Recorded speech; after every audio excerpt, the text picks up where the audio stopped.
تو امیر تر ہوتا جا رہا ہے اور غریب غریب تر ہو. ہمارے تو پیر بھی لوگوں کو کہہ رہے ہیں فقیر ہو جاؤ, خود امیر ہوتے جاتے, خود روز بروز امیر ہو رہے ہیں, دنیا کو کہہ رہے ہیں فقیر ہو جاؤ. تم بھی تو تھوڑا فقر اختیار کرو نا بھائی, جو درس دے رہے ہیں. اللہ ماشاءاللہ سب کی بات نہیں کرتا. فرماتے ہیں کہ میں نا مزدور لینے گیا, بغداد کے چوک میں مزدور بیٹھے ہوتے تھے. میری ان مزدوروں میں سے نا ایک نوجوان بچے پہ نظر پڑی.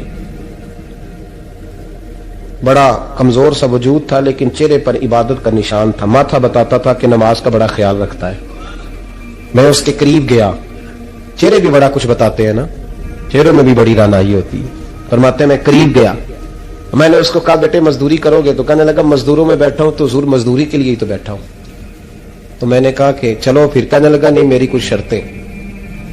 میں نے کہا بتاؤ. کہنے لگا پہلی شرط یہ ہے کہ لوگ 4 دینار دیہاڑی لیتے ہیں, میں 3 دینار لوں گا. میں نے کہا یار بھائی تو بڑی بہترین ہے, باقی بھی اس طرح کی رکھ لے. اس نے کہا حضور دوسری شرط یہ ہے کہ میں آپ کی مکمل بات مانوں گا لیکن جب اذان ہو جائے گی پھر آپ کی نہیں سنوں گا. تیسری بات اس نے یہ کی کہ حضور میں آپ کے گھر میں کام کروں گا پر آپ کے کسی سوال کا جواب نہیں دوں گا. کہتے میں نے کہا یار تو بڑا عجیب ہے, شرطیں تو مالکوں کی ہوتی ہیں. کہنے لگا جی بہرحال میں شرطیں لگا کے جاتا ہوں. فرماتے میں اسے گھر لے آیا. کام میں نے اس کو بتایا تو جو کام مزدور سارے دن میں کرتا ہے نا اس نے 2 گھنٹے میں ہی کر دیا. ہمارے مزدور سگریٹ پینے میں بھی تو آدھا گھنٹہ لگاتے ہیں نا, وہ چائے پینے جائیں تو پونا گھنٹہ. وہاں ان کو بھی تو دیانتداری کرنی چاہیے کہ نہیں کرنی چاہیے؟ معاہدہ کیا ہے نا جی, تو پورا اترنا چاہیے نا. کہتے 2 گھنٹے میں. اب کام جب بندہ شروع کراتا ہے تو کام اور نکل آتا ہے. کہتے کام میں نے اس کو اور بتا دیا, وہ کرنے لگا. اس نے مٹی نکال کے رکھی تھی باہر رستے میں, تو اذان ہو گئی زور کی. اس نے وہیں کدال چوڑی کئی اور چلنے لگا. تو میرا بیٹا کہنے لگا اس کو ذرا برابر کر دو. کہنے لگے چپ کر جا, تیرے باپ سے بات ہوئی تھی, جب اذان ہوتی ہے تو میں کسی اور کی نہیں سنتا, صرف اللہ رسول کی سنتا ہوں. کہتے مسجد چلا گیا, نماز پڑھ کے آیا تو دوپہر کا وقت تھا. میری بیوی کہنے لگی اس کو کھانا کھا لے. کہتے ہم نے کہا کھانا کھا لو. تو کہنے لگا میں نے روزہ رکھا ہوا, رمضان بھی نہیں تھا, نفلی روزہ رکھا ہوا.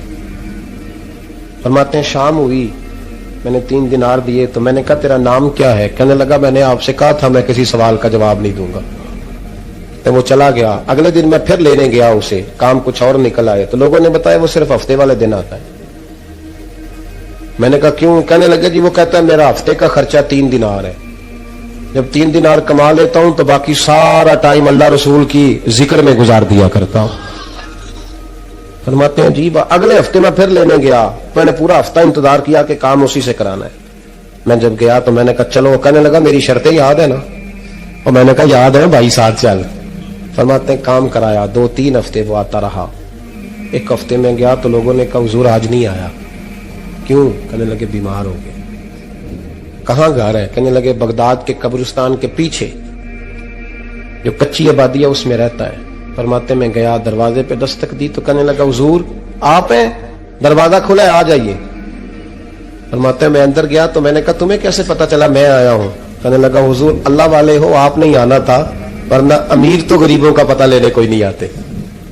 کہتے میں قریب گیا تو کہنے لگا میں آپ کا انتظار کر رہا تھا, تیز بخار ہے, تپ رہا. جیب سے کچھ پیسے نکالے. کہنے لگا یہ پیسے رکھ لیں. ایک انگوٹھی نکالی. کہنے لگا حضور آج رات کو میرا انتقال ہو جائے گا, ان پیسوں کا کفن خرید کے صبح جنازہ پڑھ کے مجھے دفن کر دینا, اور جب دفن کرو تو یہ انگوٹھی لے کے عصر کے بعد ہارون رشید کے پاس جانا. آپ اسے کہنا میں نے ملنا ہے, پر وہ آپ کو ٹائم نہیں دے گا. آپ اس کو آواز دیجیے گا کہ تیری ایک امانت ہے میرے پاس. پھر وہ آپ سے ملے گا تو انگوٹھی دے دیں, پھر آپ میری طرف سے فارغ ہیں. حضرت فرمانے لگے تیرا نام؟ اور کہنے لگا حضور وقت تھوڑا ہے, آج رات میں نے جانا ہے, بڑی لمبی معافی مانگنی ہے رب کریم سے, اگر مناسب سمجھے تو مجھے اپنے رب سے تنہائی کرنے دیں. فرماتے ہیں میں آ گیا اور اس کی باتوں نے مجھے ساری رات سونے نہیں دیا. فرماتے صبح بڑی مشکل سے سورج نکلا. میں گیا, دروازے پہ ہاتھ رکھا تو دروازہ کھلا ہوا تھا. اندر داخل ہوا تو خوشبوئیں میرا استقبال کر رہی تھی. جب چہرے سے کپڑا ہٹایا تو اس کا تو انتقال ہو چکا, انتقال ہو چکا. ایسا دیدار کر کے سویا. کہتے میں تو 2 آدمی لے گیا تھا جنازے پہ, پر پتہ نہیں دنیا کدھر کدھر سے آئی, کہاں کہاں سے. اکھاں جدو میٹیاں زمانہ مینوں روے گا,